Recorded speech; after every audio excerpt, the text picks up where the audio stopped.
I want to begin by thanking you for attending Resource Bank this year. This is a really important year. The great Ronald Reagan said that there are no easy answers, but there are simple answers. And we must have the courage to do what we know is morally right. Freedom is not an easy answer. However, freedom is a simple answer.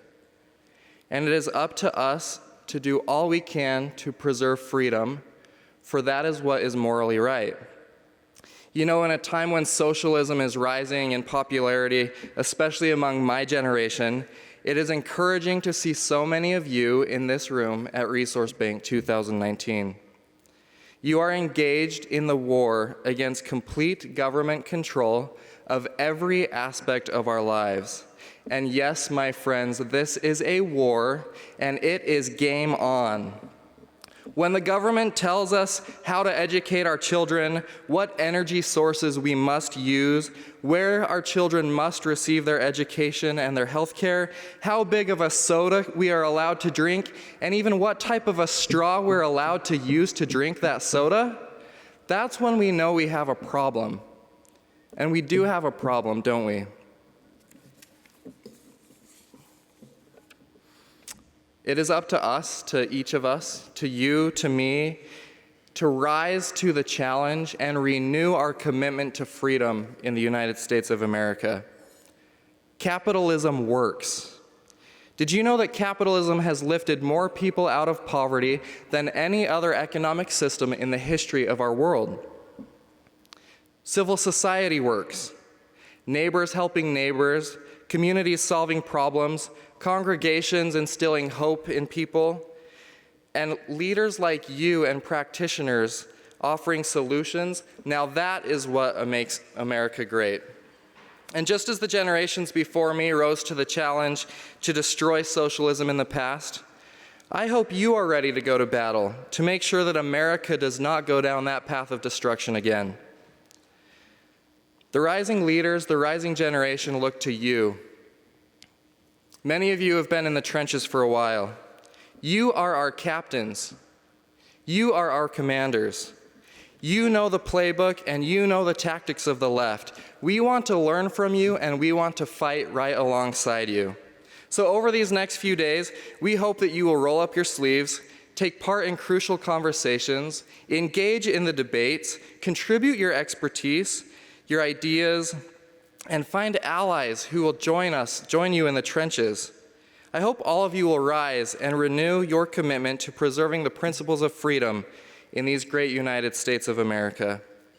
To give yourselves an idea of the playing field that we're up against and the war that we're engaged in, please pay attention to this video.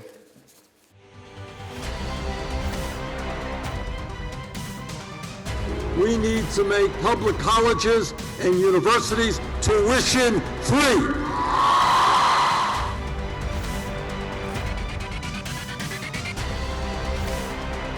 We need to have Medicare for all. We want tuition-free public colleges and trade schools.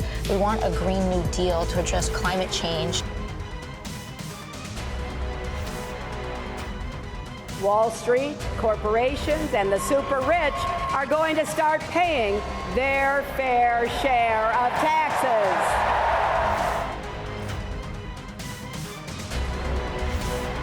Trying to spread the wealth is definitely a good thing in America, and it's definitely a thing that's needed. I think people kind of throw that word around to try to scare you, but if helping people is socialism, then I'm for it.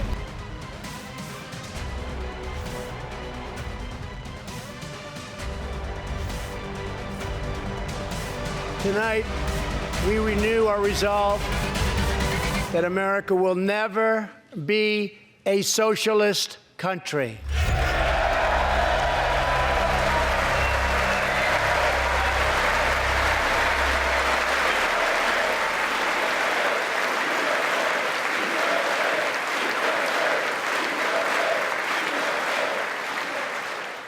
Ladies and gentlemen, please welcome Heritage Senior Advisor and Spokesperson Genevieve Wood. Good morning. Well, clearly a lot of Americans, young and old, if you look at some of those polls, are a bit misguided when it comes to socialism. But the good news is that ignorance is something that can be corrected. We can fix that. And so as Jordan said, that's why this is a fight we're up for. This is a battle that we want because it's one that we can actually win. But to kind of get into the battlefront, you got to really know what you're up against. We've seen some of the numbers, but I think the questions that we want to ask ourselves this morning and that many of our speakers are going to address is this whole new push for socialism just about civics illiteracy?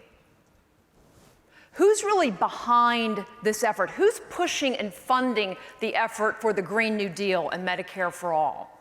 How do we convince young people, like the young misguided lady we saw at the end of that video, that socialism is actually the opposite of what many of them say that they want? And when did socialism go from being just kind of a fad on college campuses, or the thought of like some bartender in the Bronx who later became a member of Congress? When did we go from that kind of being the outskirts to now being kind of a mainstay? This is a legitimate discussion and debate within the American political landscape. When did all that happen? Well, those are the questions that we are going to delve into this morning.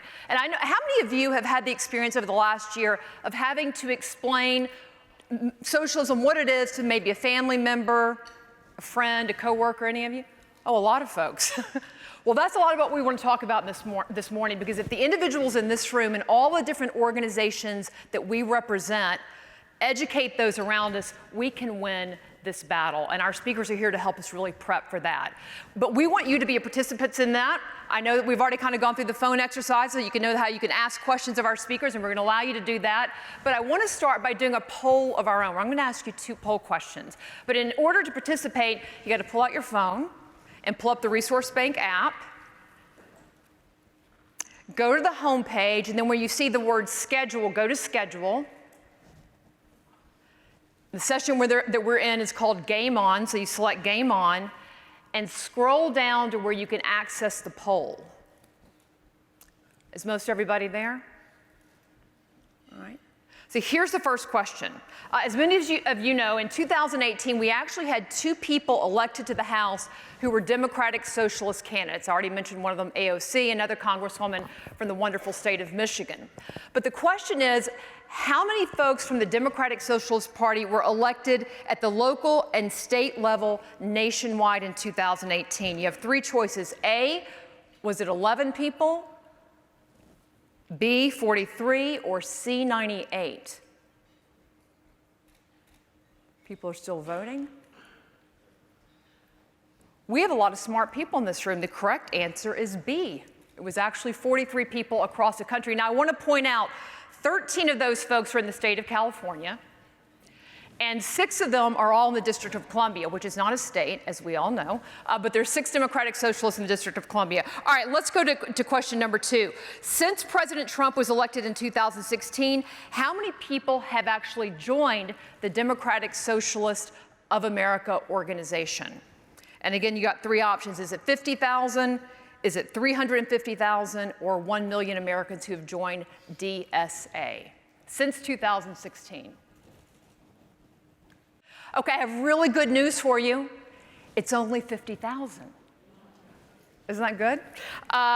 Now, of course, as you all very well know, there are many folks in Congress who may not be associated with Democratic Socialists of America, but they vote like Democratic Socialists of America. So we still have a big problem before us. You don't have to be a member to vote the wrong way. All right, so those are our poll questions this morning. But using that same app, you're also going to be able to ask questions of our individual speakers. And our first speaker this morning is somebody I know that many of you have seen on television. His name is Andy Puzder. Andy was the CEO of CKE Restaurant Groups. How many of you ever been to Hardee's or Carl Jr.'s? Andy was overseeing all of that good food that was coming out of there.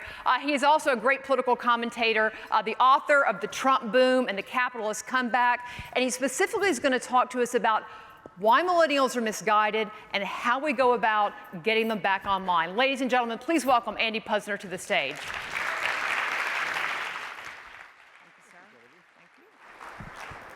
All right, thank you, Genevieve, and welcome everybody. It's great to be here this morning.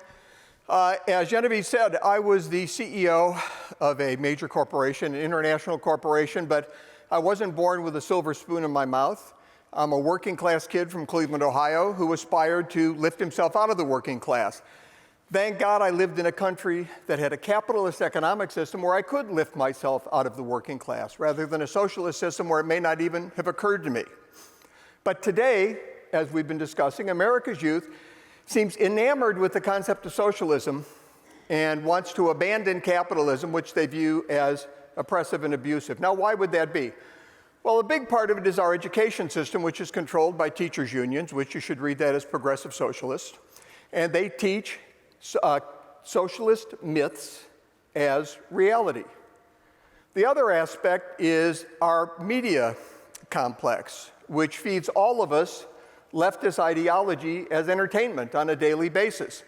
So it's not surprising that millennials absolutely have no idea what socialism and capitalism actually are. In fact, there was a poll in 2017 from the Victims of Communism Memorial Foundation that found that 69% of millennials couldn't accurately define either socialism or capitalism. So when I address groups on this issue, I like to start out with the definition, because we all should be talking from the same basic understanding. And so socialism, I inform, and actually millennials are very receptive to this. They've never heard much of this. But socialism is a system whereby the government controls the means of production, distribution, and exchange, the building blocks of the economy, either through regulation or ownership. And capitalism, quite simply, is a system whereby individuals control the same building blocks of the economy rather than the state. Now, that seems pretty simple. So what's the myth? What's the myth that millennials are being fed that's misleading them so distinctly? Well, the myth is, and it's a long disproven myth. I mean, those of you who are close to my age out there will remember when the Soviet Union was still around, they promoted this myth as well. The myth is that socialism is necessary and desirable to protect the oppressed masses from capitalist greed. Now, in this sense, I'm using the word myth as a polite word for a lie. It's just not true. The fact of the matter is, socialism is not benevolent, and capitalism is not based on greed. In fact, if you think about it, the way you succeed, the only way you can succeed in a capitalist society is by meeting the needs of other people. Capitalism takes your desire to improve your life and it funnels it outward to the needs of others, your consumers. When I ran CKE restaurants, we were always trying to figure out we spent millions of dollars every year to figure out what our consumers, what you wanted, and how we could provide it to you at a price you could afford. If we didn't do that, our competitors would have, no pun intended, eaten our lunch. I mean, that is the way you succeed. And it empowers consumers. It actually empowers the masses in a form of economic democracy where in a capitalist system, you vote with every dollar you spend on which companies succeed and which companies fail. Whether it's the BlackBerry, the iPhone, the Android, a Ford, a Chevy, a Nissan, you vote with every dollar you spend. That puts the power, the economic power, in the hands of the masses. And it requires that people who want to succeed meet your needs and desires. I mean, think about it. Think about your local grocery store or the Amazon warehouse. That one on I guess it's your upper right, is the Amazon warehouse. The hundreds of thousands of products, each one of which represents an entrepreneur trying to convince you that they have what you need at a price you can afford. Well, that puts all of the economic power in your hands. And with everybody trying every day to come up with the next great product, the next great service, the next, at the best possible price. I mean, we used to call it the new mousetrap or the best mousetrap. With everybody trying to do that, the result is always prosperity and abundance. But what about socialism? What happens in a socialist economy? Well, just the opposite. Rather than the benevolence of capitalism, which focuses on the needs of everybody, socialism focuses you in on your own needs. When you're standing in line, whether it's for food or gasoline or government-mandated health care, you're not thinking about what the person in front of you or behind you wants. You're thinking about how you can get the most for yourself. I mean, inevitably in a socialist society, because they don't promote prosperity and abundance, you end up with not enough food. They always seem to run out of toilet paper too. Did you ever notice that? But even going back to the USSR, they had bread lines, right? Now they have bread lines in Cuba, Venezuela, North Korea. Well, if you're standing in a bread line, you're not thinking about what the person in front of you wants or the person behind you wants. You're thinking about how you can get the most food for yourself. And how do you do that in a socialist society? Well, you don't do it by meeting the needs of other people. You do it by meeting the needs of government elites. If you can satisfy the people that run the government, the people that control the economy, then you can get more for yourself, either by becoming a government elite or by meeting their needs. Think about it. In North Korea, right, there's no food. People can't eat. Everybody's starving, right? They don't have any kind of consumer goods. What about Kim Jong-un? Does it look like this guy's missed a meal recently? I mean, this is where the money goes. It goes to the government elites. How about Maduro? Does it look like he's eating his pets? In Venezuela, they're eating their pets. But the people that are useful to Maduro aren't eating their pets. Now, that's the benevolence of socialism. It inevitably produces want, misery, and poverty. You just have to look at the streets of Caracas. I mean, literally, Caracas, Venezuela was the richest country in South America as recently as 2011. It sits on an ocean of oil. How do you sit on an ocean of oil and have your people starving? That's socialism. That's the benevolence of socialism. Now, to cover this up, guys like Bernie Sanders and Alexandria Ocasio-Cortez go out and say, no, we're not that kind of, we're not Venezuela, we're not Cuba, we're not North Korea, we're not the old USSR. We're Denmark, right? We're Denmark. That's who we are. There's a problem with that. Denmark is a free market capitalist economy. In fact, in 2016, when Bernie Sanders was running around the country saying, we're Denmark, the Prime Minister of Denmark, Lars Løkke Rasmussen, came to the United States, spoke at Harvard, and said, I know that some people in the US associate the Nordic model with some sort of socialism. Therefore, I would like to make one thing clear. Denmark is far from a socialist planned economy. Denmark is a market economy. In fact, the Heritage Foundation has an index of economic freedom you're probably familiar with, been coming out every year since 1995. Well, this year's version came out in January, and Denmark was the 14th freest economy in the world out of 180 economies. The United States was number 12. I mean, Denmark is not a socialist country. There's no such thing as democratic socialism. Democratic is not an adjective. Democratic is a thing. It's what capitalism is when you vote with every dollar you spend. And you know Denmark has to be a capitalist economy because they have very extensive welfare benefits. The only way they could afford very expensive welfare benefits is if they had a capitalist economy, because socialist economies never create enough wealth to satisfy those benefits. All right, so we know that socialism produces misery and want everywhere it's tried. But when capitalism creates prosperity and abundance, does it create it for everybody or just for rich people? Because you're going to be told, right, by socialists that it's just the rich that benefit. So I'm going to show you some graphs. The first one is by an individual, based on data from an individual named Angus Madison. He was an historical economist. It first appeared in the Atlantic magazine. And it shows the growth of GDP per capita by year going back to the year zero. Remember I said he was an historical economist. GDP per capita just means economic output, economic growth divided by the number of people in the world. So it's economic growth divided by the number of people. Why economists insist on calling it GDP per capita is, I think, only to make themselves sound much smarter than they are. The reality is it's just economic output divided by the population. And you can see from the year zero till about 1800, man, it just wasn't going anywhere. I mean, the world was in poverty, except for a very few people. And then all of a sudden, around 1800, it just shot up. I mean, this is an incredible event historically. Most of you probably never even saw this chart or heard of it. This is a spectacular event.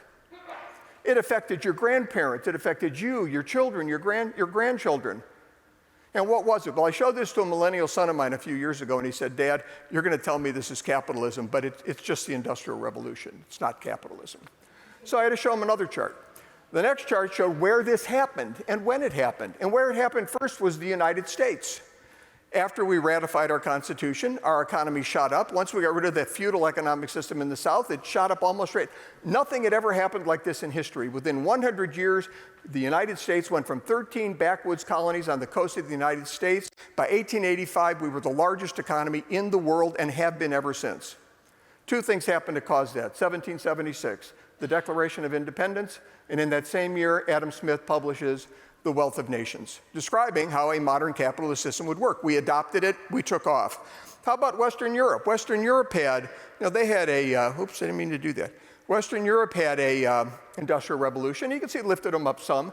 Then after World War II, they go straight up. Why after World War II? Well, it followed the National Socialist Party in Europe. Millennials are always surprised to hear that the National Socialist Party was the Nazi Party. I'm not sure why they're surprised by that, but it seems to surprise them. Anyway, Japan shoots up. Why? MacArthur went in after World War II, set up a democracy and a capitalist economic system. Eastern Europe shoots up after the fall of the Soviet Union, the world's largest socialist economy ever. China shoots up. They shoot up when they adopt red capitalism, not as much as everybody else, because red capitalism isn't real capitalism, but even red capitalism gets you a lift.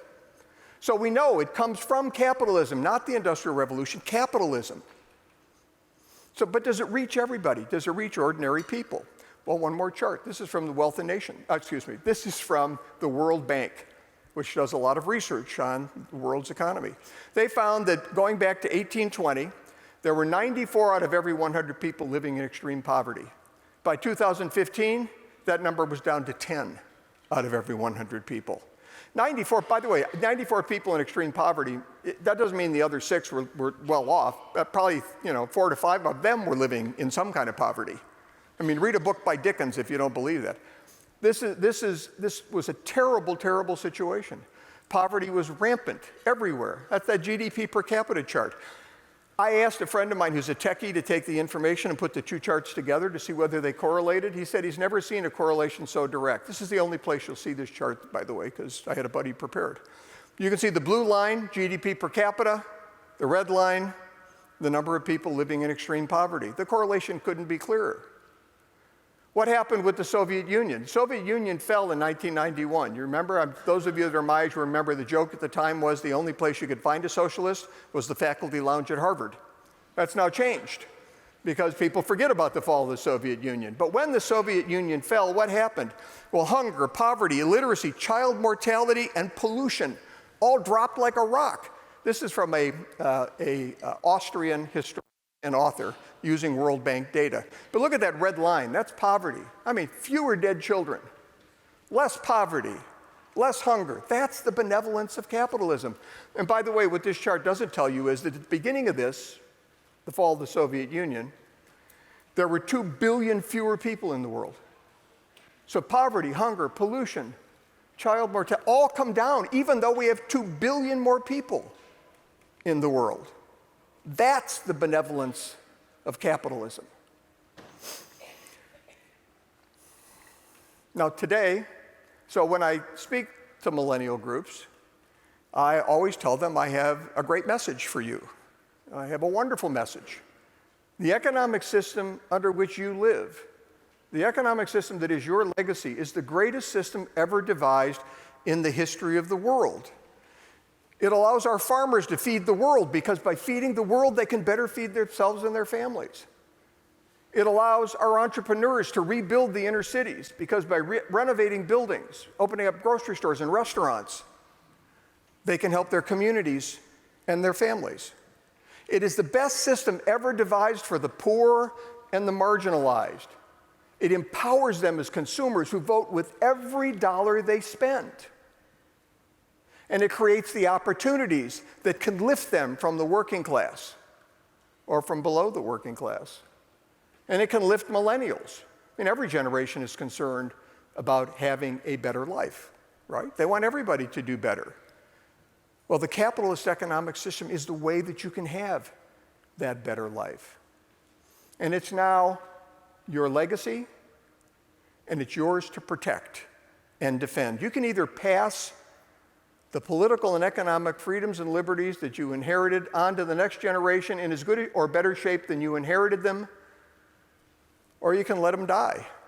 I mean, Ronald Reagan said it best, said freedom is only one generation away from extinction. Now, whether millennials are that generation, that's completely up to them.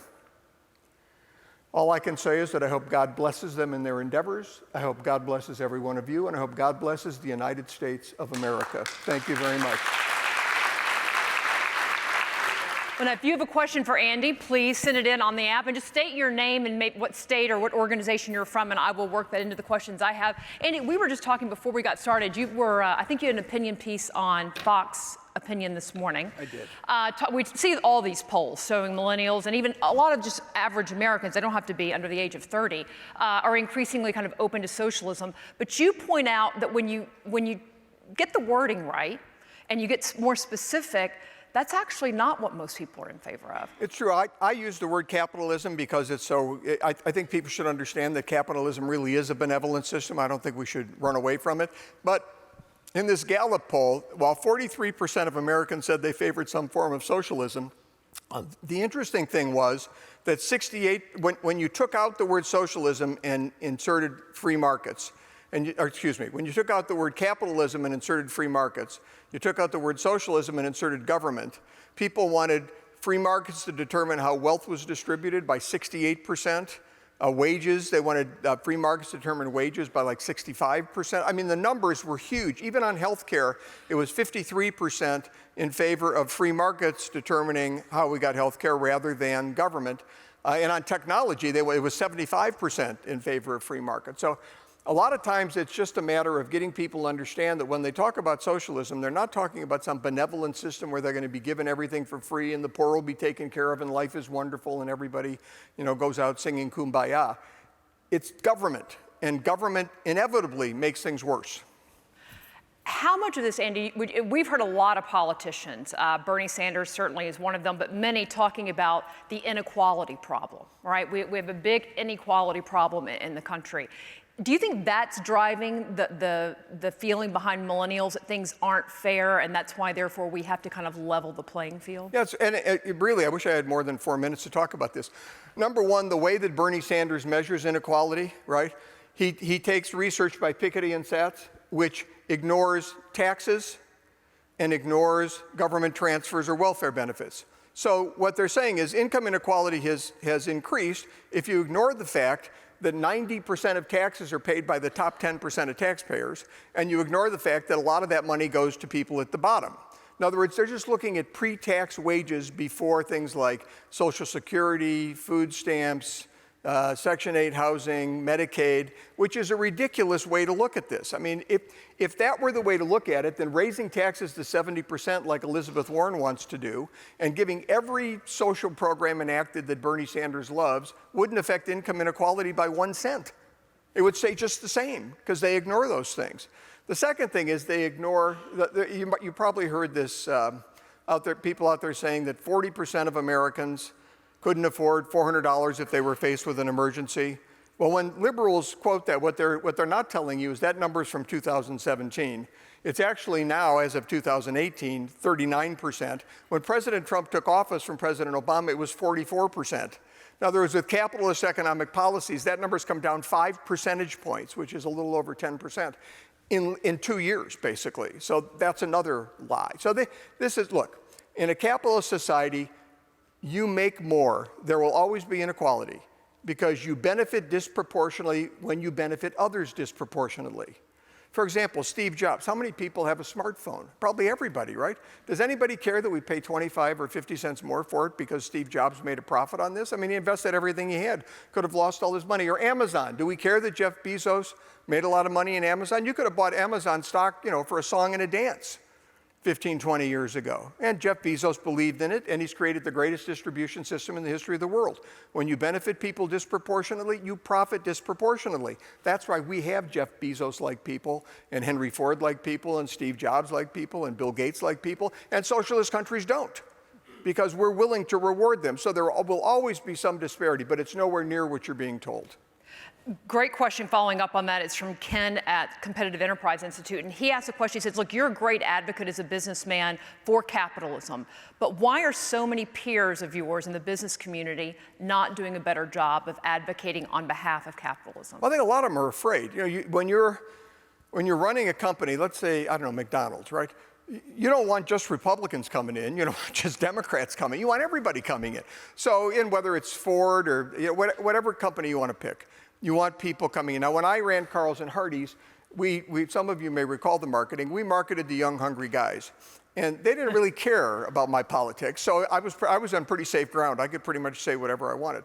But a lot of these CEOs are very sensitive to what people will say. And then you've got guys like Howard Schultz, you know, whose clientele is basically a bunch of left-wing. I mean, everybody probably goes to Starbucks, but everybody in here is drinking Starbucks this morning. We had it out front. But a lot, you know, their clientele, the people they're appealing to, are left-wing, and therefore he's afraid to say anything. You know, the guy who runs Whole Foods, who's a good guy and a friend of mine, he came out and made some comments about what we should do we shouldn't do Obamacare. Something we should do is more private, enterprise focused. Had a very rational article in the Wall Street Journal, got beat to death by the left afterwards, who are his clientele. So I think people are afraid to talk. They shouldn't be, but they are. Final question for you, going back to millennials. Patrick from the Rio Grande Foundation says, do you think it's because of crushing student debt that so many millennials are maybe open to the idea of socialism? Yeah, I think that's probably true, and I also think that the reason there's all this crushing debt is because of the government. When I was in law school, I had some government debt, but I had to convince a bank to make me a loan. You know, now, as of the Obama administration, you go right to the government. The government will make you a loan if you don't have bad credit. Well, of course, most of you don't have any credit, so it's not going to be bad. What happened, and I'm on the board of directors of the law school at Washington University, we could see this happening with law schools. Students became shovels. They shoveled money from the government to these schools. The schools kept raising the cost, raising the tuition, paying their employees more, paying the administrators more, and the students just kept letting their debts go because a lot of them didn't have any knowledge about debt. They didn't know how much debt they were getting, and they were always taught that we get a good job when we get out of college. So they shoveled the money from the government into the schools, and now people, of course, want to blame the private sector for what the government created, which was a disaster that the government should now fix. Andy Puzder, thank you very much. Thanks, everybody. My pleasure. Thanks, Genevieve. Thank you, sir. Well, so now we want to talk about a little bit something I mentioned in my opening remarks, which is who's behind this effort. You know, usually when you see a big political movement and you see things like the Green New Deal, they don't just come out of nowhere. Somebody's funding these kind of things. Well, our next two guests are going to talk about that very thing. So I want to welcome them to the stage now. Bill Meierling is the EVP of External Relations at the American Legislative Exchange Council, who we love working with. And also Scott Walter, come on up, Scott, is the president of the Capital Research Center, and both of these organizations do yeoman's work in this particular area. So we want to thank you all very much for being here. Looking forward to your presentation, and again, you'll be able to ask some questions right after. Thank you.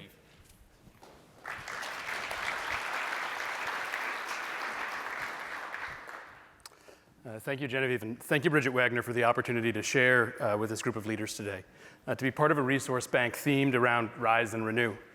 While we're all here to renew our commitment to liberty, I'd like to focus for a moment on what it means to rise, to build and to grow, and how our opposition has recently risen. With so much hanging in the balance in 2020, from a national election, the census and redistricting, to potential for more progressive public policy like the Green New Deal and Medicare for All, I urge each of you to rise up and lead from where you are, because the solutions are simple if we just choose to see them. For almost 7 years, I've served the American Legislative Exchange Council, the nation's largest organization of legislators that advance free enterprise and individual liberty in the states. We work at the intersection of business and public policy. We fight for free markets, to reduce regulation and to increase individual rights. All of this means we have a huge target on our backs, because today the free market is bad, business is bad, profit is bad, because socialism is good. You'll hear more about that from Scott Rasmussen later this afternoon. But how did we get here? Where did the new socialism begin? 4 years ago, I began giving a presentation called Mapping the Left. It's a mapping exercise that identifies and connects leftist groups, their shared funding, strategies, and tactics. Alex CEO Lisa Nelson and I used to joke that this group represented the Elizabeth Warren shadow campaign. 4 years later, our observation is a reality. But it's more than a shadow campaign for Elizabeth Warren. Rather, she was a proxy for the new socialist agenda, today represented by Alexandria Ocasio-Cortez, Kamala Harris, Jay Inslee, Cory Booker, and about 25% of the Senate, all of whom support the Green New Deal and Medicare for All. And these policy proposals, in turn, are supported by groups I'll mention in the next few minutes. So we can joke about the sheer number of candidates, and we can sit back and watch them push each other to the left, but the reality is there is a major national movement afoot.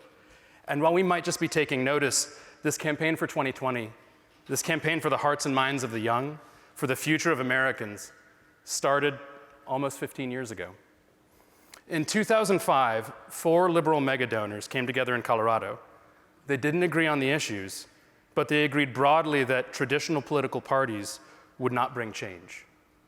Over 16 months, Rut Bridges, Pat Stryker, Tim Gill, and now Governor Jared Polis invested $8 million in Colorado nonprofits, unions, and dark money groups to duplicate the functions of party without the baggage of collaboration or compromise. Their goal was winning, swinging Colorado from red to blue. What became known as the Colorado Democracy Alliance was successful. They won at the ballot box and provided a strategy for others to duplicate across the nation. The group achieved electoral victory, but they didn't move hearts and minds. They only moved votes, and their victory was fleeting. In Colorado, they developed the technology and the turnout strategies necessary for victory, but they hadn't yet succeeded in developing a message or a platform that would build lasting change and move culture. So fast forward to 2008. Based on the Colorado model, Democracy Alliance had gone national. Rob Stein, the group's founder, while speaking at the Democratic National Convention that year, shared their true purpose. Like his forebears in Colorado, Stein's goal was singular. It was about control.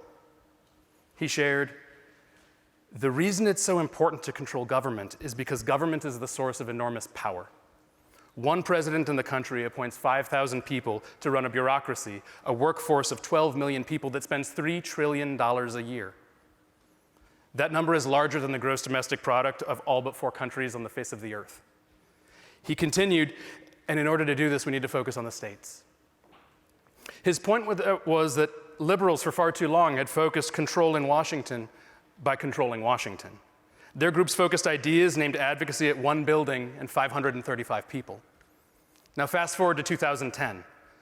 The Tea Party wins on the national stage, again confirming the progressives that the way forward was one of local focus and individual messaging.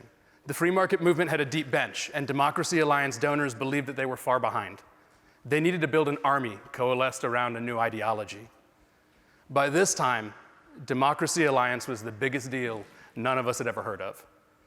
Their donors included Michael Bloomberg and Tom Steyer, George Soros, wealthy trial attorneys like Houston-based Steve and Amber Mostyn, and a hit parade of union leaders and Silicon Valley tech entrepreneurs. By 2014, the Democracy Alliance had helped fund or create at least 172 organizations with a cumulative annual budget exceeding $2 billion. Their focus was on cultivating a new American majority, a rising American electorate comprised of young people, immigrants, multicultural communities, and union members. That's a winning majority. And they worked to create a platform that resonated with these 4 groups. In order to change the lenses of perception, in order to win hearts and minds, they began to develop a platform of social, economic, and environmental policy. They modeled their movement on ours, but they brought a marketing and community organizing perspective that we'd never seen. Determined to grow share of voice, they repeated lies until they were true and built a massive echo chamber. Instead of 1 Progress Now organization, they built 26 in their target states. Instead of 1 climate change organization, they built Climate Parents, Climate Truth, Faces of Fracking, the Sunrise Movement, and my favorite, Forecast the Facts, a group that served as an accountability check on meteorologists who deny climate change. Note that none of these are mainline organizations that we know well, like Greenpeace or the Sierra Club, but some of them work out of Greenpeace and Sierra Club headquarters. Also think about the granularity. It's like a group for every person's potential belief structure. No matter who you are, there's a community of people just like you, and they're aligned around a common set of socialist priorities. And to boot, they wrapped it all together with a cell phone company, Credo, where you can live your credo.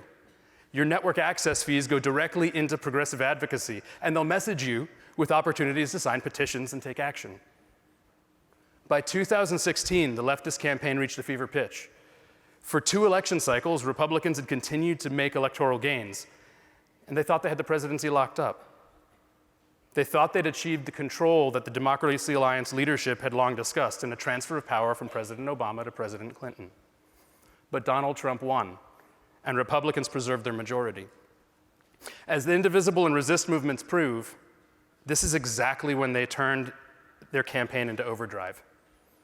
The groups they created in the preceding 10 years had been focused on list development, on community organizing, on share of voice, but they hadn't coalesced around a specific set of policy priorities with a plan of action to achieve policy change. Each one exercised their group on hyper-specific issues, but Trump's victory changed the equation. We've all heard the phrase, build your army before you need it. And that's just what they did over more than a decade. So in January of this year, a group of 626 leftist groups sent a letter to Congress urging action on the Green New Deal. They followed up with protests, sit-ins, and a national roadshow. In April, 63, albeit larger, more recognizable groups formed a coalition in support of Medicare for All. These are the very groups we've been tracking for years, groups like 350.org, the AFT, Center for Popular Democracy, Color of Change, Credo, Culture Strike, Demand Progress, Democracy for America, Demos, Food and Water Watch, Friends of the Earth, Indivisible, Justice Democrats, Move On, People's Action, Presente.org, the SEIU, the Sunrise Movement, the Teamsters, Ultraviolet, and Working Families Party. I could list the nearly 700 groups involved, but it's better that you visit Influence Watch, an online encyclopedia that Scott Walter will talk about in just a moment, to find out for yourself. I did, however, share these specific groups and supporters of the Green New Deal and Medicare for All for a good reason. Every one of them is a funder or funded by Democracy Alliance.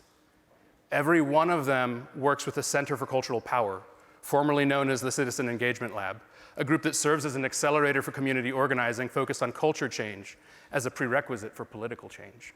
Every one of them pressures legislators daily, and every one of them works in concert with a group of about 70 activist shareholders to redefine corporate culture away from free enterprise and toward a socialist agenda.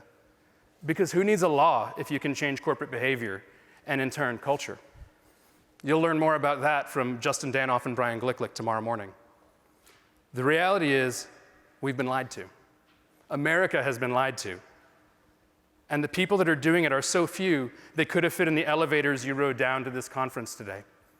The national movement of 700 groups and tens of millions of Americans supporting the Green New Deal and Medicare for All, and all the rest of the socialist agenda, is infinitely smaller than the group of leaders assembled here today. Earlier I mentioned the solutions are simple if we choose to see them. Look to your left and look to your right. We're the answer. But it's not about us as individuals. It's about the groups we create to organize and build community around liberty. Each of you has an organization, but how many child organizations have you spawned? Are you working across platforms in traditional and online organizing, with business and in the academy? Is it your priority or a project in the corner of your desk? Is it in your budget? Even there we have a model. A working model at that. Look at the dynamic change the Federalist Society has had on the courts over the past 30 years, or how Students United for Life has created a human rights movement on college campuses. They didn't do it alone. They created distributed power. They didn't create one group. They created hundreds or thousands.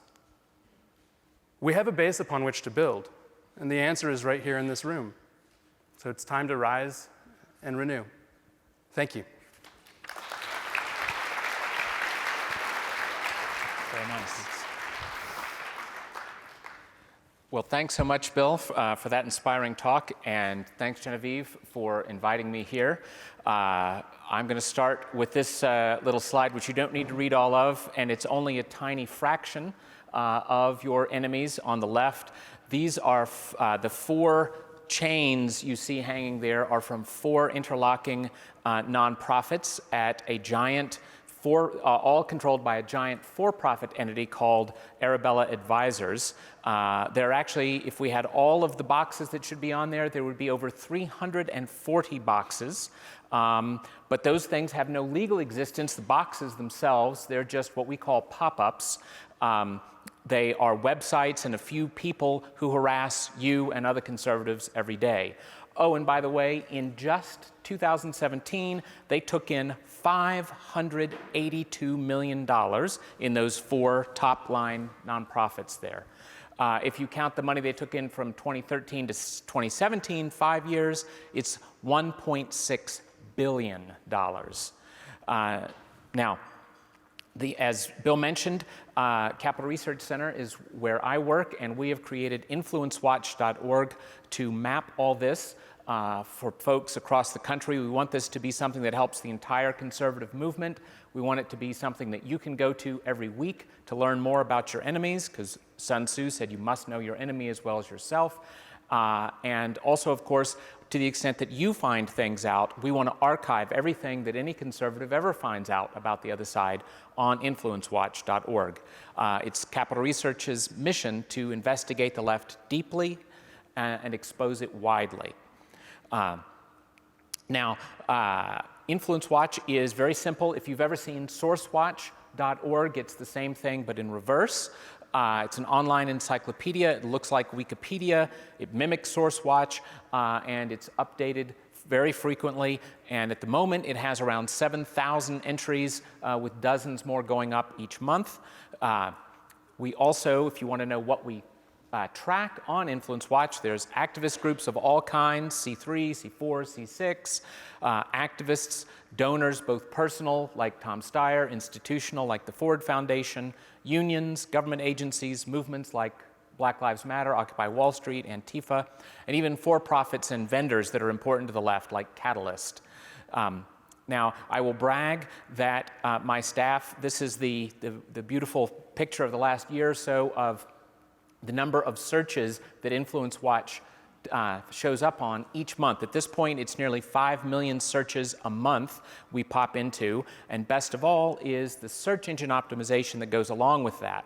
So those 5 million people who typed in something that pulled up Influence Watch in their search results, well, for about 940 things that they typed in, so that's actual queries, say Black Lives Matter Soros or SEIU, for about 940 of those typed in by thousands of people, we made the first page of results.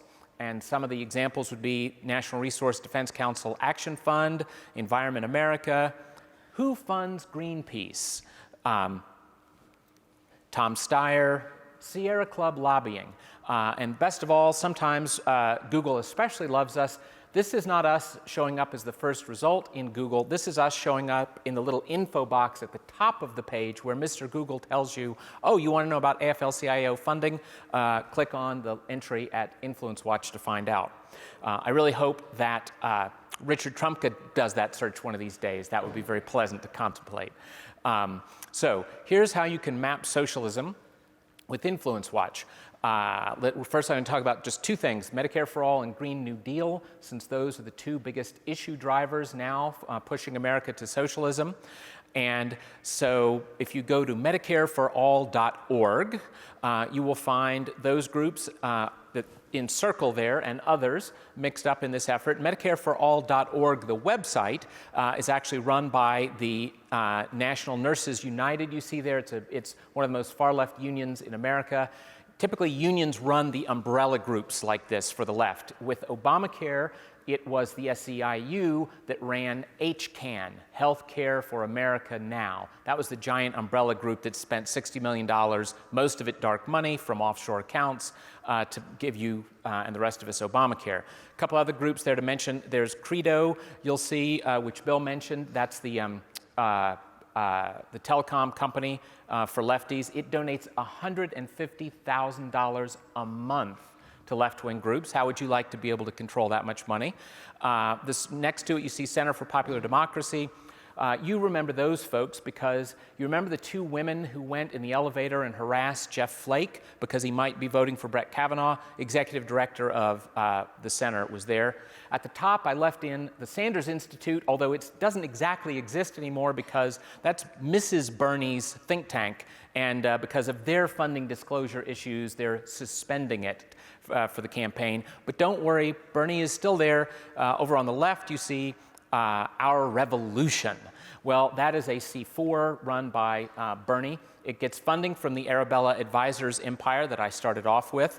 Now, it is a C4, so normally you would call a C4 dark money, but of course, only right-wing money is dark money, so it's not. And then you see the AOC's red logo there for the Democratic Socialists of America. And then you have the Green New Deal. These are some of the dozens of groups that are riding that pony. And I'm just going to mention briefly three important ones. Very far left, you'll see Justice Democrats there. That's the group that helped AOC beat her powerful Democrat incumbent in the primary in this last election. They probably also violated lots of campaign finance laws, you may recall, but that's a topic for another day. New consensus, brand new Congress, also very far left, helping to drive the Green New Deal. So again, influencewatch.org, a tool for all of you to use for this. And then I'm just going to, my last point would be, if you want to know more about it, please check with Kristen Eastlick there, who runs it for us. She'll be here all week long and happy to talk about how to use it, how to write for it, how to suggest things that we should cover on it. So thanks very much. We have a lot of individual questions for you all. So I wanted to remind everybody, because I don't think I mentioned this earlier, Bill and Scott are actually going to be out at the Ask the Expert booth. The Ask the Experts booth, I should say, out in the networking lounge where you can come up and ask individual questions of them. But let me just ask you all, what is the number one takeaway for everybody here from the research that both of your organizations have been doing? From where I sit, the solutions really are easy. It's about public communication on an ongoing basis. You know, simple actions like in your blog posts or when you're talking to media or to your friends or whatever, refer to Influence Watch, because you're driving people to a source that we know is factual, that we know is right. These sorts of simple actions are a really easy way for us to entirely change the dynamic and change the conversation in American civil society. Right. And I would just tag along on that and say, a lot of what Bill was telling you is that you should study the left, which is what Influence Watch exists to help you do, and then often you should imitate the left. Influence Watch itself, I'm happy to say, is an imitation of sourcewatch.org, which almost all of you have entries on, I promise, and your donors do, and Heritage does. We can learn from our enemies as well some of the best tactics and structures to use, and that's what Bill was saying in his talk. Bill, Scott, thank you both very much. Greatly appreciate you being here. Thank you, Genevieve. Thank you. And again, they'll be at the Ask the Experts booth in the networking session right after we're wrapped up here. Well, it is my pleasure now to welcome up to the stage Mary Katherine Ham. I know many of you know Mary Katherine from seeing her on CNN, where she is one of the few people, I have to say, that makes a lot of sense on that network. Come on up, Mary Katherine. But Mary Katherine, you all recognize her. She was a contributor to Town Hall as well. She was the co-author of the book, I'm going to make sure that I get it exactly right. End of Discussion, How the Left Shuts Down Debate, Manipulates Voters, and Makes America Less Free. Makes America Less and Free. Fun. And fun, that's right.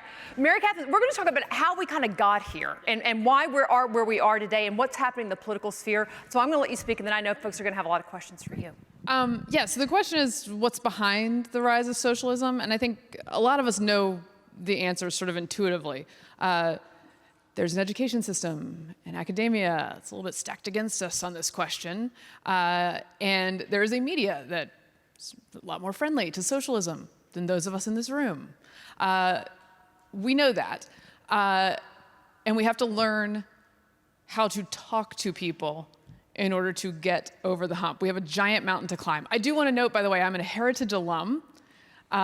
Bridget Wagner, are you here in the room? Hired me for my first job in DC. I was a sports reporter in North Carolina. I covered NASCAR and high school football. It was a great job. Sometimes I wonder why I left. But people sometimes ask me about what the transition was like from covering NASCAR to covering politics, and I say it's easy. In one, you try to explain to your readers why grown-up people get paid exorbitant amounts of money to drive around in circles endlessly, turning left. And in the other, you get to interview race car drivers. So, I am from Durham, North Carolina, which is a college town.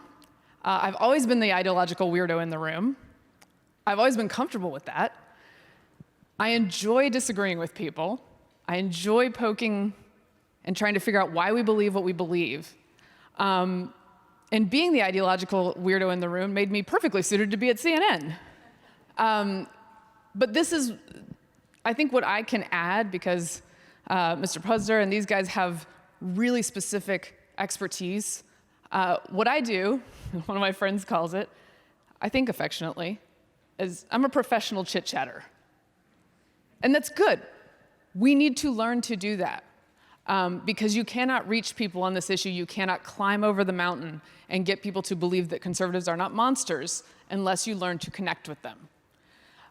In fact, one of the reviews I'm most proud of on my book on Amazon is that from an MSNBC viewer for whom MSNBC is too far right, like to take whatever he's on, said, Ham and Benson are not monsters. It's my co-author.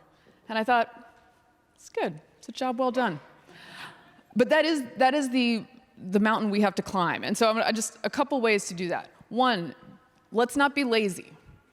Do not assume that young people will become conservatives because they will get married and have kids, and that's the way the world works.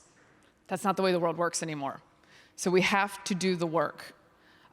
We don't want young people to be our Wisconsin, like Hillary Clinton. You can't just assume they're coming to you, because sometimes they don't.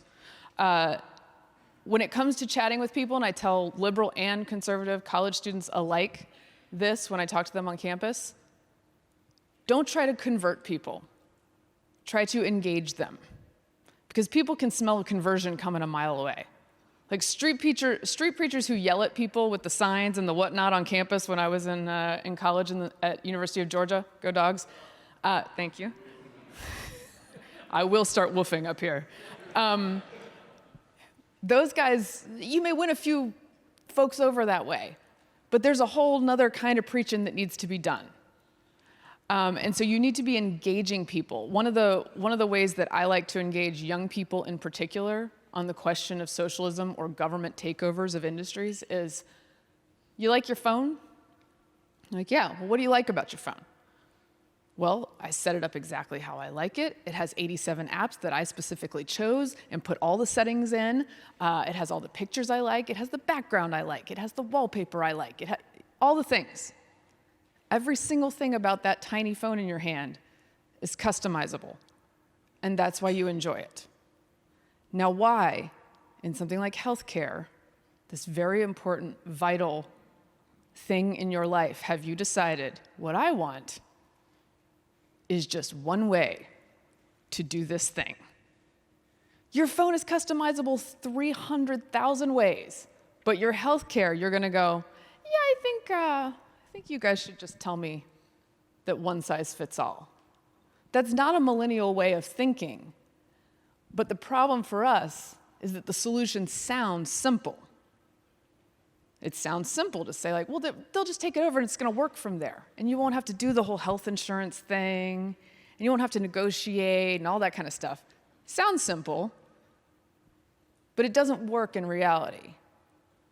And so, but that is part of the problem, is that we're faced with that. And I know that it's a truism that when you're, or an old saying that when you're explaining, you're losing in politics. Well, we gotta explain.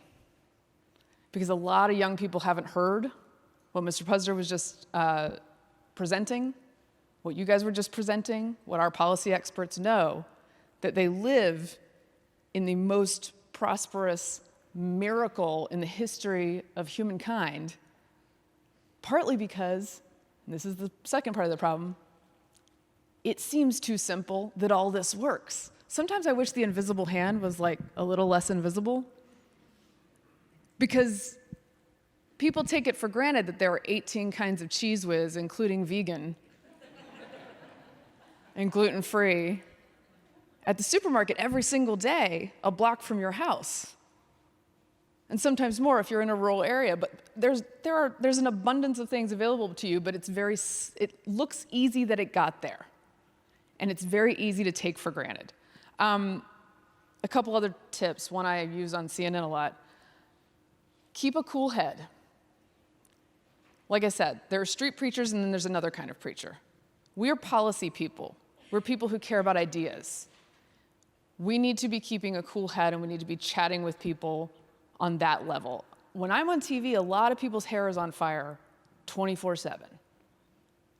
And I think there is a market for people who say, okay, let's step back and look at this, guys. Let's discuss what's actually going on here. And a good way to remember that, too, is Twitter is not real life.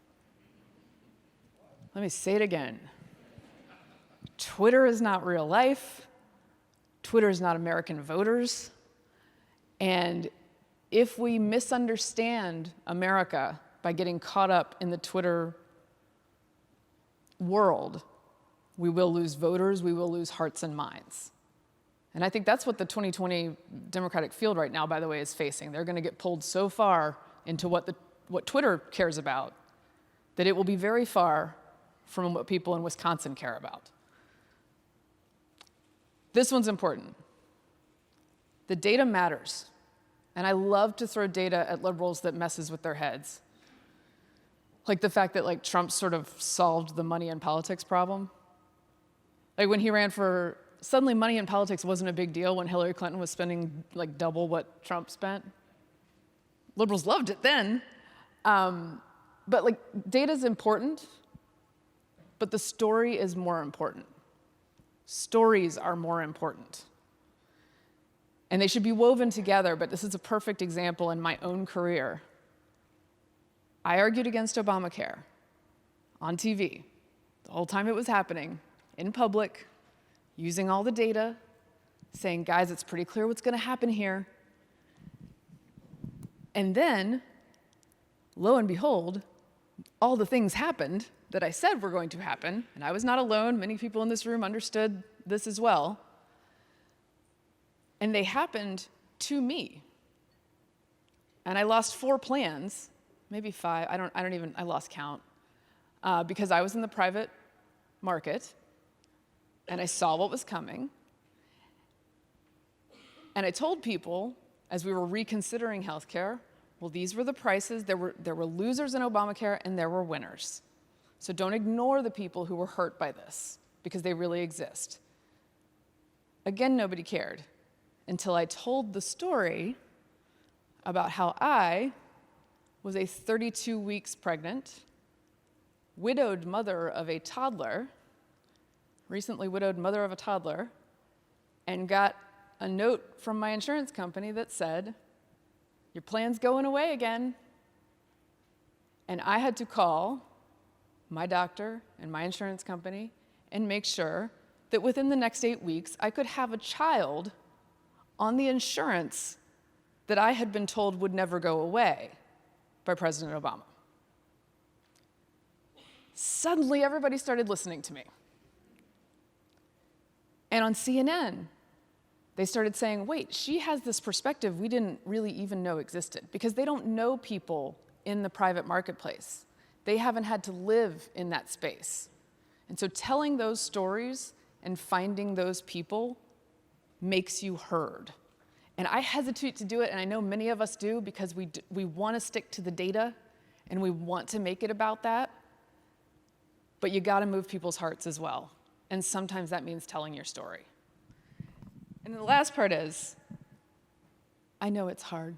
It's a hard job. We have a hard job. But keep the faith and keep a sense of humor. Because the greatest political adversary you will ever meet is one who wants to hate you, but can't. It's very frustrating to them. So I invite you all to keep your senses of humor and keep your faith. The Heritage Foundation and this group of people is a great place and way to do that, to ground yourself and stay together. When I came to Heritage the first time from my liberal college town, I was like, wait, there are 300 conservatives in one building? So ground yourself, don't stay in a bubble, but know that you have people who have your back, and get out there and fight the good fight. Thank you very much.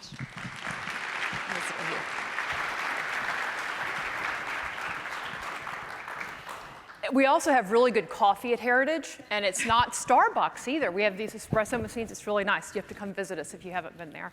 Mary Katherine, thank you. Especially the story that you just shared. I mean, I think everybody here, you could tell what the silence is in and listening, because stories do matter so very much. And actually, our last speaker of this session, who will be coming up shortly, has a personal story, because this is all theoretical till you live it, right? How much of this, I mean, you're in the green rooms, you're sitting around the table with other folks. How much of this is driven by President Trump getting elected in 2016? Look, media bias is not new. It's not a secret. It's also not an excuse for us to do our job, not to do our jobs. So that's something I try to keep in mind. It is different now, and here's the biggest difference to me, is I used to talk about policy on TV. Mm-hmm. I do not talk about policy anymore. I talk about tweets, which reference policy. Mm-hmm. I talk about a report we'd never seen for 2 years. I talk about, now that we've seen it, we don't talk about it as much. It's weird. But we don't talk about policy, and I got into this to talk about ideas and to talk about policy, and I enjoyed that. And I enjoyed, yelling at Bill O'Reilly about federal intervention and things when he got too populist on me. I liked that part of it, and I think so much of it, and this is they serve each other, Trump and the media, mm-hmm. right? This is not a one-sided thing. They like to talk about gossip. He likes to create drama and gossip, and he knows that to some extent works for him. That's the environment he thrives in. Mm-hmm. And so the two work together, and I sort of joke that there's two swirling eddies of people sort of shouting, and then there's a bunch of people in the middle right here who are kind of drowning, like, I just wanted to live my life, and you guys are just drama 24/7. And I think more and more people are opting out of the news cycle and consuming news in different ways. And the more they do that, the less they see of Trump drama, and the more they feel of what Mr. Puzder was talking about, which is the Trump results. And that's what Democrats are going to have to figure out. So and you touched on this a little bit earlier when you were speaking. We're entering into this new political cycle, 2020 already. When Bernie Sanders was in 2016, I mean, yes, he was talking about free college tuition and free health care. And I think people were surprised how much steam he gained on the Democratic side, but still it was a little bit fringe. Yes. But now he's becoming the mainstream socialist, and you have people even to the left of him, the AOCs of the world, and the Democratic Socialists of America that I mentioned earlier. When you talk to liberal pundits and those kind of in the back, like I said, kind of off air, where do they see it going? I think that a lot of people I work with on TV are, even if my ideology is more libertarian or right-leaning than sort of my pragmatic political approach, right? I think a lot of them actually are more pragmatic. One of my quite liberal colleagues, I believe, went to the Biden campaign, Simone Sanders, who I enjoy working with. Her politics don't exactly align with his, but I think she knows that America's not necessarily where she is. But there aren't that many people there are fewer and fewer people on the left who don't know that America is not where they are. And I think that's sort of a saving grace for the right, and it's a saving grace for us that this country was founded on these values and that people stick to them. But again, it will slide away from us. The Reagan quote is the perfect example. They will slide away from us if we don't do our jobs. You mentioned earlier, too, about the issue of, and I've heard this said so many times, just wait till they get their first paycheck and they'll see all the taxes coming out and who's FICA and who are all these people taking my money. And somehow that starts moving people to the right. Or as they get married and they have children, and the older you get, you tend to move more to the right. Why do you think that's not happening? You said that's not the way it works anymore. So why so? There's some of that still. There is that effect still. But it's partly because people are delaying getting married and having children. And then you have the college debt problem on top of it, which actually adds to the delaying. And in addition to a cultural shift, people think, well, I got to have all this money, I got to have a nest egg or what have you before I can make this move. And the longer people wait, the more ingrained their political beliefs become. So if you rely on hitting people with your message after they're married and have kids, then you're going to maybe have lost them completely by that point. And I have, because of my situation, and I'm sure many of you in the room know, but my husband passed away in a cycling accident when he was 34. I was pregnant with our second. But there was a bit of perspective. I mean, there's a lot of perspectives that this gave me. But on this front, I have been a single working woman. I've been a married working woman. I've been a married working woman with kids. And now I've been a single working woman with kids. And I did realize too often conservatives say, well, tax policy is women's policy and it is women's issues, and we don't have to speak to these different groups in different ways. And you do. There are certain things that they worry about. Women often handle the bill situation in their houses, for instance. There are ways that you can reach those segments of people with our message, but you have to try harder and you have to target those different demographics. And I think too often we take for granted that, well, freedom's for everyone and it's awesome for everyone. And that is true, but communicating it is a different issue. All right, let me get one final question in here. Scott from Kansas City.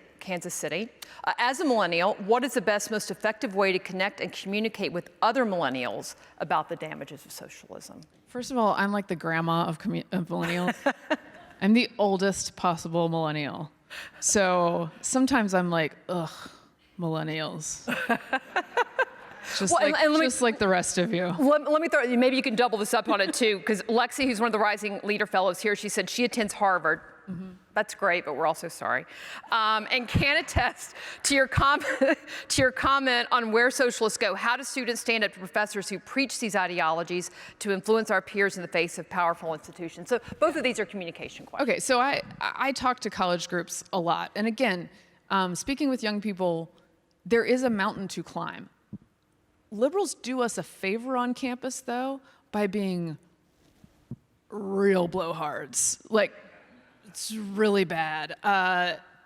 We have college can frankly be a very scary place now.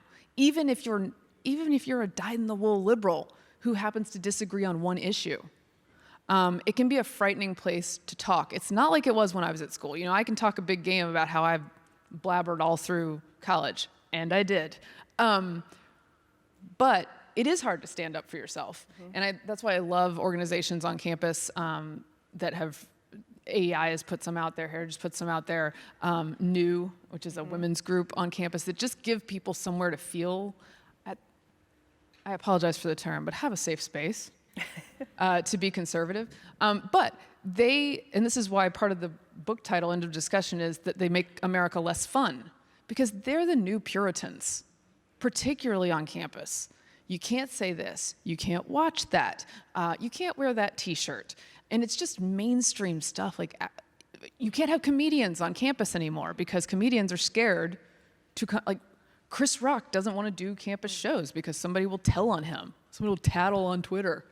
The cutting edge, the very edgy Seinfeld doesn't want to do college campuses because they are adults, but they act like babies about this kind of stuff. So I think embracing the fact that we are not those people anymore and that they have turned themselves into those people and pointing it out is helpful to us with young people. Because when you start messing with young people's fun, I do think is when you turn a corner. And I think one of the things that we wrote in the book, and that Joan Rivers is a big, longtime hero of mine, I didn't tell the jokes that Joan Rivers told and never would. But here's what I admire about her, and here's something I think we should take into our lives. When you are sorry for something, you apologize. When you're really sorry. But in our Twitter sort of mob world, if you haven't done anything wrong, don't. When they would come to her and say, your joke made people upset, we are offended, you need to say sorry. She'd be like, nah. I'm a comedian. I don't apologize for my jokes. And this is where you throw the whole thing off, because the next news cycle is supposed to be activists do not accept her apology.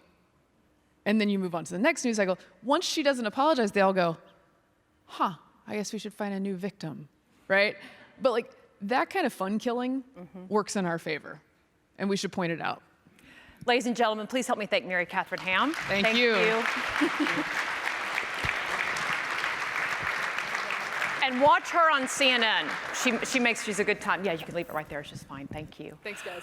All right, I mentioned earlier that one of the main areas when we're going to have 4 speakers this morning, and that it's one thing to have a lot of interesting numbers and data and great stories, but we want to invite a young man to the stage now. Come on up, sir. Daniel DiMartino is a student here in the U.S. at Indiana University, at Purdue University, but he grew up in Venezuela, and he knows firsthand what it's like to live under socialism. He's going to share a little bit of his story now, and then we'll have some questions for you. Thank you, Daniel. Thank you very much. Yeah. So yeah, I'm Daniel. I was born in 1989 in Maracay. That's a city just about an hour and a half, 2 hours from Caracas, and then I lived in Caracas my whole life. 1999 was the year that Hugo Chavez became president of Venezuela. So it means that since I was born, I lived under the same socialist regime that progressively took away our freedoms. And as I grew up, I understood that this system destroyed our lives. And you could see this in things such as not having milk when I was a kid many weeks at a time because there was no milk in the supermarket. And people will tell you, well, you know, that's just an exaggeration. That will never happen in the United States. But that's just a consequence of a very basic economic principle, which is that if there's no profit incentive, there's no incentive to, of course, produce. And when the government imposes price controls like that, there's no milk.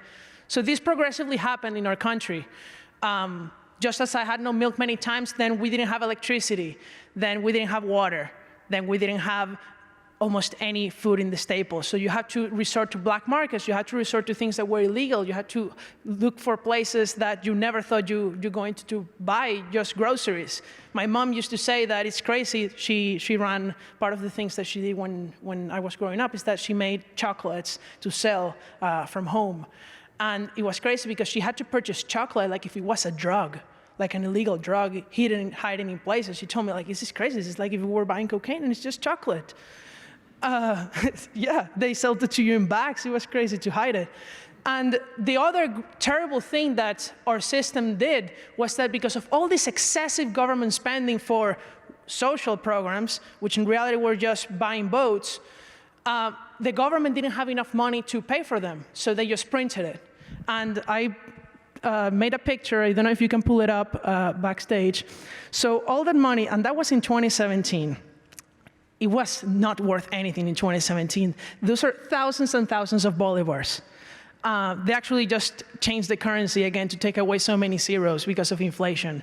And it was worth $4 to $5 in 2017, and today it's not even worth a cent. And that's stacks of cash. That is how people are living today in my country. And that is why I came to the United States. I was blessed to be able to come to the United States thanks to my university. And I am blessed to be here today thanks to Heritage Foundation and also to organizations like Young Voices that I'm a part of, that nonprofits that push young people to actually be in the media and write. But you know, people will argue with you. And I think that this is the main takeaway that you need to get from today in these talks with the Heritage Foundation and with myself, that they will tell you that Venezuela is an exaggeration, that it will never happen in the United States. And I know they've told you because I know that you have pulled up that argument because people have told me about it, that, you know, we don't want that kind of socialism, we just want Denmark, like Andy Puzder was saying. But the truth is that the proposals that they're laying out, the Democrats in the Democratic primary, are not Denmark proposals. They're proposing things like the Green New Deal, which would increase government spending over the next 10 years by over $100 trillion. There's no way you can finance that through taxes. If you can finance it through taxes, what are you going to do? Are you going to do exactly what Venezuela did? So are you going to print $100 trillion, create hyperinflation, and destroy the country? That's the kind of question that we need to be asking these people on TV. So it's not just that. It's that one by one, they start taking away our freedoms. Venezuela did not become deserted land without opportunity from one day to the next. It took 20 years to get to where we are. It took my whole life. It started by taking away some businesses. It started by putting price controls on some products. It started by giving subsidies to some industries. And one by one, they started taking away our freedoms. And that's what these kinds of people on the left want to do to us. They want to implement a wealth tax here, start with Medicare for all, then nationalize all hospitals and go to the system England has. Then what do we want? Free food for everybody. Free clothing, because clothing is a need, right? Housing, why not just give free housing to everybody like in Venezuela? And ultimately, we reach that point.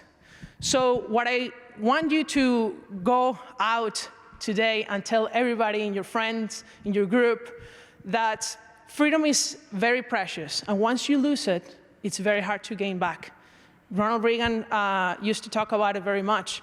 But at the same time, he said that he knows in his heart that man is good and that what's good will always eventually triumph. And because of people like you, is that America will never become a socialist country. Thank you.